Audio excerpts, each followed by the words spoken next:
নমস্কাৰ সকলোকে মোৰ নতুন এটি ভিডিঅ'ৰ মাজলে আৰু 2 নম্বৰখন চাদৰ এয়া কাটি উলিয়াই আনিছো বাহিৰলে আৰু ভিডিঅ'টো আপোনালোকৰ কাৰণে কৰিছো কেনেকা দেখে জনাব এইখন 2 নম্বৰখন আৰু এনেকৈ দেখুৱাম এবাৰ এখন এখনকে মানে চাদৰবিলাক লৈ যাব যে হেতু কাৰণে গুটাই থবলৈ দিগদাৰ হ'ব মোৰ আৰু এইটো আগটো দেখিছেনে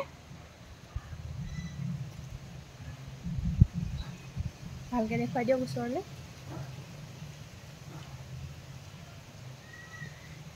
আগৰ 1 নম্বৰ চাদৰখন মানে এই বুটা লাইন দিয়া নাছিলো এতিয়া দি দিছো ধুনিয়াকে আৰু এফলে আগটো দেখিছে নহয়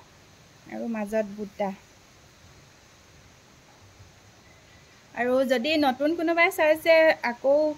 কমেন্টত সুধিব যে কি সূতাৰ হয় মই নুনি বৈ আছো আৰু কেনেকা দেখিছে জনাব মানে দিকটো পদ্মিনী হয় আৰু বাণীত নুনি বৈ আছো আৰু এই ফুলবিলাকৰ কথা বহুতে সুধে এইবিলাক মই ডলিগুলি ব্যৱহাৰ কৰো ডলিগুলিটো ব্যৱহাৰ কৰিলে মানে ভাল হয় মানে অকনো ৰং নাযায় যিমান ধুলেও ৰং নাযায় হেতু কাৰণে মই ডলিগুলিটোৱে ব্যৱহাৰ কৰো আৰু এইবিলাক সব ডলিয়ে হয় ঘাই ফুল বুটা মানে সকলো ডলিগুলিয়ে ব্যৱহাৰ কৰিছো আৰু কেনেকা দেখিলে আপোনালোকে জনাব যদি নতুনকৈ চাইছে তেনেহলে মোৰ চেনেলটো সাবস্ক্ৰাইব কৰিব যদি ফেসবুকত চাইছে তেনেহলে ফলো কৰিব আজিলে আহো বাই